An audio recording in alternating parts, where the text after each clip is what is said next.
முகத்தை வெள்ளையாக்குவதற்கென்றே இந்த உணவு வகைகளை நீங்கள் தொடர்ச்சியாக உண்டு வருவீர்களாகின் இயற்கையாகவே உங்களது தோலை வெள்ளையாக்கி கொள்ளலாம். முக்கியமாக எவ்வகையான தோலை வெள்ளையாக்கலாம் என்னும் போது இது எவ்வகையாக என்றால், நாங்கள் உண்ணும் சில வகையான உணவுப் பொருட்களான பழ வகைகள், தரக்கறி வகைகளில் அதிகமாக விட்டமின்ஸ்கள் காணப்படுகிறது. மற்றது ஆன்டி ஆக்சிடென்ட்ஸ் என்ற பொருட்கள் மிக அதிகமாக காணப்படுகிறது. இவை எங்களது முகத்தை வெண்மையாக காட்டுவதற்கு மிக உதவியாக காணப்படுகிறது. முதலில் நாங்கள் தெரிவு செய்கிற ஒரு முக்கியமான ஒரு உணவு டொமேட்டோஸ், அதாவது தக்காளி பழம்.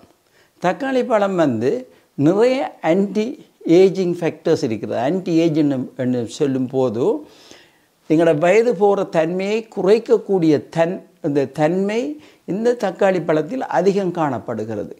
நீங்கள் வெளியில் போய் சூரிய ஒளியினால் நீங்கள் பாதிக்கப்பட்டால் அவற்றை தடுக்கக்கூடிய ஆற்றல் இந்த தக்காளி பழத்தில் காணப்படுகிறது. தக்காளி பழத்தை எடுத்துக்கொண்டால் அதில் ஆன்டி ஆக்சிடென்ட்ஸ் அதிகமாக காணப்படுகிறது.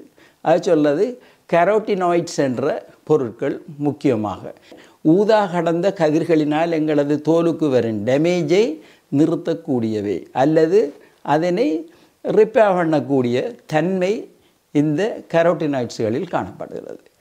மற்றது இதில் அதிகமாக விட்டமின் சி காணப்படுகிறது. அதிகமாக விட்டமின் சி காணப்படுவதனால் இது எங்களோட தோலை வெண்மையாக்கக்கூடிய தன்மை உடையதாக உள்ளது.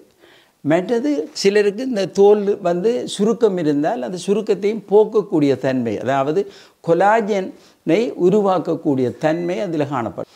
அடுத்த ஒரு முக்கியமான உணவுப் பொருள் நாங்கள் சொல்ல இருக்கிறது இரண்டாவது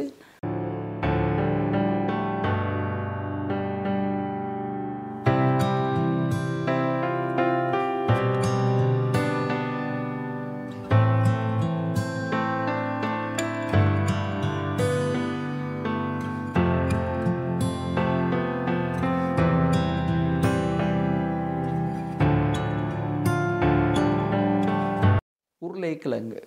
உருளைக்கிழங்கை எடுத்துக்கொண்டால் உருளைக்கிழங்கில் விட்டமின் சி காணப்படுகிறது. அதனால் எங்களோட தோலில் காணப்படுற இந்த கருப்பு புள்ளிகளாக எங்களோட முகத்தில் சூரிய ஒளியினால் ஏற்படுத்தப்படுவதை அகன்று போகிறது இதனை உண்பதனால். மற்றது எங்களோட தோலில் இருக்கிற கொலாஜன் அளவையும் இது அதிகரிக்க செய்கிறது. முக்கியமாக விட்டமின் சியில் அந்த குணம் இருக்கிறது. அதனால் இந்த தோல் என்ன செய்யுமென்றால் மீண்டும் அந்த தொங்காமல் டைட்டாக இருக்கிறதுக்கு உதவியாக இருக்கும். மற்றது இதில் கரோட்டினைட்ஸ் காணப்படுகிறது. அது கரோட்டினைட்ஸ் மாத்திரமல்ல, இதில் ஃப்ளேவினாய்ட்ஸ் என்ற பொருட்களும் காணப்படுகிறது.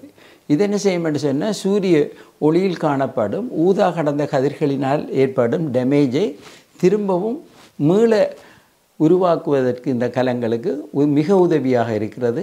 சூரிய ஒளியினால் வர டேமேஜுகளையும் இது ப்ரிவென்ட் பண்ணக்கூடிய தன்மை இதில் காணப்படுகிறது என்று கண்டறியப்பட்டுள்ளது. அடுத்தது மூன்றாவது ஒரு உணவுப் பொருளாக நாங்கள் பாவிக்க வேண்டியது க்ரீன் டீ. இந்த க்ரீன் டீயை எடுத்துக்கொண்டீங்கன்னு சொன்னால் அதில் எங்களோட முகத்தில் சூரிய ஒளியினால் ஏற்படும் கருநிறத்தை முக்கியமாக அதை மாற்றக்கூடிய தன்மை அதில் காணப்படுகிறது. முகத்தில் சில நேரத்தில் ரெட் ஸ்பாட்டுகள் காணப்பட்டால் அவற்றையும் இது நீக்கக்கூடியது. மற்றது நீண்ட நேரம் நீங்கள் சூரிய ஒளியில் நிற்கும்போது தான் இவ்வாறான பிரச்சனைகள் ஏற்படும்.